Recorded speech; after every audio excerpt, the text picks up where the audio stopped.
Iran के पास nuclear power आ गया है। जी हाँ, बिल्कुल आप सही सुन रहे हैं। ईरान के पास न्यूक्लियर वेपन आ गया है। ईरान और चीन मिलकर कुछ बड़ा खेल खेलने वाले हैं। इस खेल की पूरी तैयारी चल रही है और नतीजा ये है कि अब अमेरिका चीन के सामने गिड़गिड़ाने लगा है। आपको जानकर हैरानी होगी, मैं पिछले 1 महीने से कह रहा हूं, जब ये युद्ध शुरू हुआ था, कि अमेरिका बर्बाद हो चुका है। ताज़ा जो ब्लूमबर्ग की रिपोर्ट आई है उसके मुताबिक चीन का जो इकॉनमी है वो अमेरिका से 10 ट्रिलियन और बड़ा हो गया है। मतलब 31 ट्रिलियन इकॉनमी जो है वो अमेरिका की है और चीन की इकॉनमी 43 ट्रिलियन हो गई है। उसके बाद अब हॉर्मुज स्ट्रीट से चीन के जहाज निकल रहे हैं। तेल का सारा कारोबार अब युआन में होगा। मतलब समझिए कि दुनिया से अमेरिका की बादशाहत खत्म हो गई है और अमेरिका के कब्र में धकेलने के लिए अगर कोई जिम्मेदार है तो वो ईरान है। अमेरिकी ताबूत में कोई कील ठोक रहा है तो वो ईरान है। इतनी भयानक तैयारी चल रही है, आपको जानकर हैरानी हो कि 16 बार चीन के बड़े कार्गो जहाज वो जहाज होता है जिसमें सिर्फ और सिर्फ हथियारों की सप्लाई होती है, वो पहुंचाया गया है ईरान में। आराम से चीन का जो प्लेन है, कार्गो प्लेन है, वो आराम से ईरान में उतरता है, हथियार पहुंचा के और वापस चला जाता है। जबकि ईरान नो फ्लाई जोन है, दुनिया का कोई भी देश उसमें नहीं उड़ सकता है।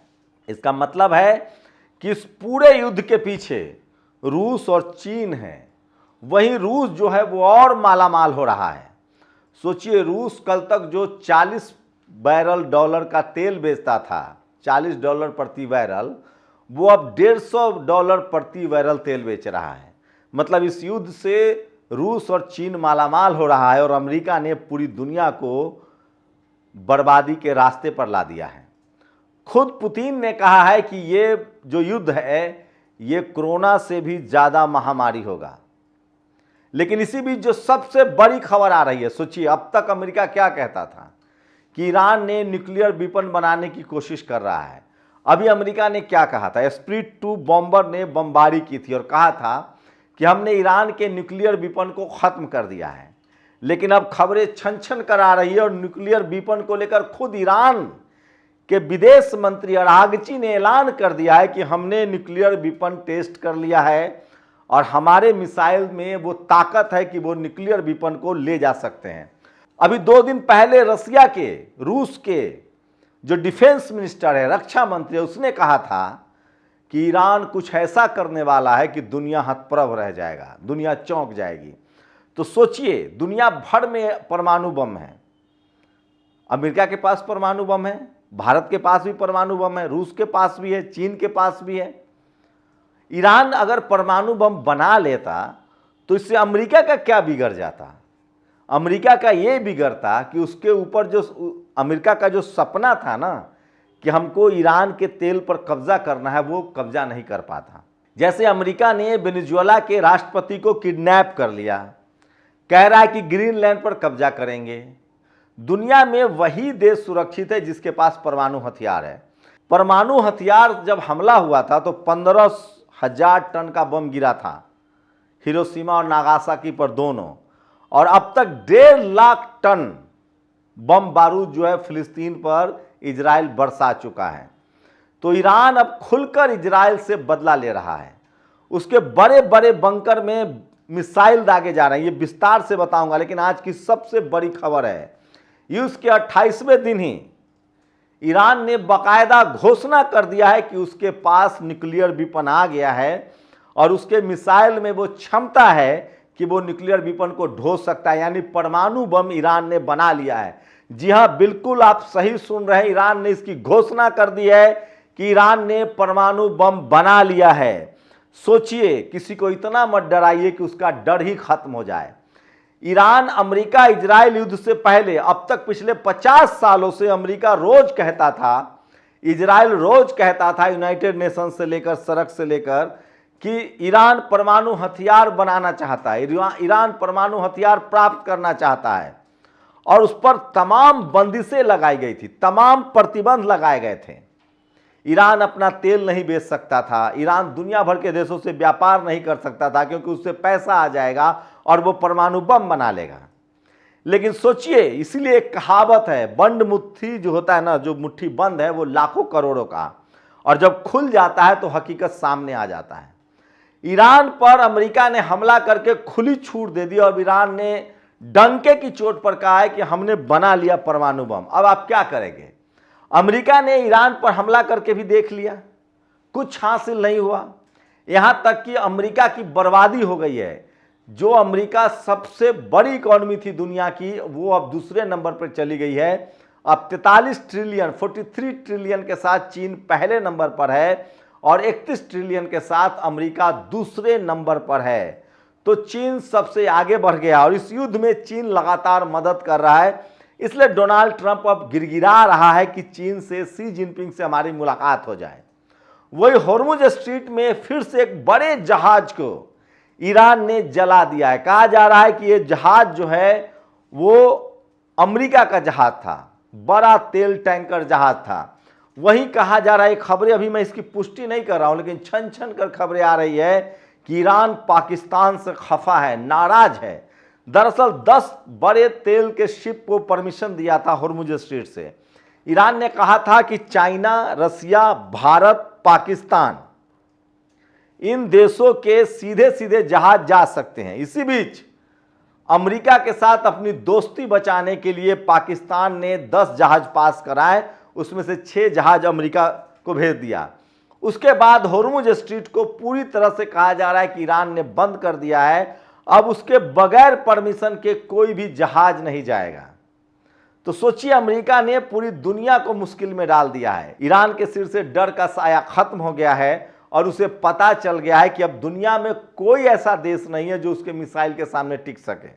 उसकी मिसाइल की जो मारक क्षमता है वो अमेरिका को बर्बाद कर चुका है। सोचिए, अमेरिका की इकोनॉमी इसलिए बर्बाद हो गई इस युद्ध की वजह से। खाड़ी देशों में भी अब बगावत की लहर बह रही है। कतर ने पहले ही ईरान के युद्ध से खुद को अलग कर लिया था और अमेरिका को कहा था कि अपनी सरजमी आकाश को हम इस्तेमाल करने नहीं देंगे।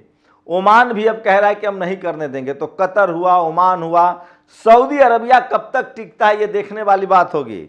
लेकिन सवाल है कि यूक्रेन के साथ सऊदी अरबिया ने मीटिंग की है, रूस और गुस्सा होगा। इसका मतलब है कि ये युद्ध और भयानक होगा। लेकिन दुनिया के 100 देश इससे प्रभावित हो रहे हैं, चाहे अमेरिका हो, यूरोप हो, एशिया के देश हो। तेल और गैस के लिए हाहाकार मचेगा और इसका फायदा रूस, चीन और ईरान उठाएगा और वो मन मर्जी कीमत पर तेल लेगा। लेकिन मैं फिर कह रहा हूं, ज्यादा लालच डुबा भी देता है। हो सकता है कि अगर इसी तरह से इन लोगों ने स्ट्रेटजी बनाई कि हम दुनिया के तेल पर हमारा कब्जा है और तेल के रास्ते पर हमारा कब्जा है और हम दुनिया भर के देशों को तेल नहीं देंगे, तो गुस्सा बढ़ेगा। लेकिन मुझे लगता है कि इसमें ईरान की बहुत ज्यादा हाथ नहीं है। ईरान की लगातार कोशिश है कि वो सिर्फ उन देशों को तेल नहीं देना चाहता है जो देश अमेरिका और इजराइल की मदद कर रहे हैं। तो ईरान अभी भी इस लड़ाई को न्यायिक तरीके से लड़ रहा है, ईमानदारी से लड़ रहा है। लेकिन एक बात तो तय है कि अब ईरान के ऊपर से डर खत्म हो गया है और ईरान ने घोषणा कर दी है कि उसके पास परमाणु बम है। अब अमेरिका के पास कुछ ज्यादा करने के लिए नहीं है। अब ईरान का कोई बाल बांका नहीं कर सकता है तब तक जब तक रूस और चीन न चाहे। लेकिन खुद ईरान इतना सक्षम हो गया है, ईरान के मिसाइल्स इस तरह के हैं कि अब दुनिया का कोई भी देश, चाहे अमेरिका हो या इजराइल हो, उस पर आंख डालने से पहले सोचेगा। ये बात तो तय है। नॉर्थ कोरिया ने इसीलिए कहा है कि इस दुनिया में वही देश सुरक्षित है अमेरिका से जिनके पास ऑलरेडी परमाणु बम है। इसका मतलब है ईरान अब सुरक्षित देशों की लिस्ट में आ गया और अब अमेरिका की तानाशाही लगभग खत्म हो रही है। लेकिन अमेरिका को सबसे बड़ा जो नुकसान है वो खाड़ी देशों से हो रहा है। उसके सारे तेल के अड्डे वाले देश, उसके जो 5-6 देश थे जहां उसका डॉलर में तेल का व्यापार होता था, सारे रिफाइनरी पर उसका कंट्रोल था, तेल के प्रोडक्शन पर उसका कंट्रोल था। ईरान ने खासकर मुस्लिम देशों से, इस्लामिक देशों से कहा है कि हम सब रीजनल फोर्सेज हैं, हम सब आपस में बैठकर एक दूसरे की मदद करेंगे। अमेरिका हमारी सुरक्षा नहीं कर सकता है, वो सिर्फ हमें लूट रहा है। और ये बात खाड़ी देश सहमत हो गए हैं और वो तैयार हो गए हैं कि हम अब अमेरिका के साथ नहीं जाएंगे। वही हथियारों की बात करें तो अमेरिकी हथियारों की विश्वसनीयता खत्म हो चुकी है और कोई भी उसके हथियार पर भरोसा नहीं कर रहा है। तो यह सबसे बड़ी खबर है कि ईरान ने न्यूक्लियर वेपन प्राप्त कर लिया है, परमाणु परीक्षण कर लिया है, उसके पास एटॉमिक हथियार आ गए हैं जिस पर मिसाइल में रखकर वो दाग सकता है। और इजराइल की मुश्किलें उतनी ही बढ़ती जा रही है। सोचिए, इजराइल की राजधानी जो है तेल अवीव, वो पूरी तरह से अब मलबे में तब्दील हो चुका है। इजरायली अब संयुक्त राष्ट्र संघ में चिल्ला रहे हैं कि हमारी मदद की जाए। हाइफा, जितने बड़े बड़े शहर हैं इजराइल के, वो सब लगभग मलबे में तब्दील हो रहे हैं और ईरान लगातार बमबारी कर रहा है। और अब वो जो वहाँ टनल बने हुए हैं उसमें भी वो हम बमबारी कर रहा है। तो समझिए कि इस युद्ध में इतना सब कुछ भयानक हो रहा है जिसकी आप कल्पना नहीं कर सकते हैं। और ईरान ने अब तय कर लिया है कि वो अमेरिका और इजराइल के साथ तो कोई बातचीत नहीं करेगा। अमेरिका अब इस युद्ध में नहीं लड़ेगा क्योंकि उसे बहुत नुकसान हो चुका है। अमेरिका में होशियार लोग हैं, वो इस युद्ध से वापस हो गए हैं और इन लोगों ने इजराइल को पूरी तरह से फंसा दिया है। और इजराइल पर लेबनान, हिजबुल्ला और हुती के लड़ाके जो हैं सीधे सीधे हमला कर रहे हैं। तो समझिए कि इस युद्ध में अब इजराइल की बर्बादी हो रही है, वो नक्शे से गायब हो रहा है। लेकिन सबसे बड़ी खबर है कि ईरान ने अब न्यूक्लियर वेपन प्राप्त कर लिया है। ईरान जो कहता है वो करता है। वो अब तक कह रहा था कि हम परमाणु बम नहीं बना पा रहे हैं। 28 फरवरी से पहले एक समझौते के तहत वो यूरेनियम भी वापस जमा कराने वाला था इंटरनेशनल संगठन IAEA को।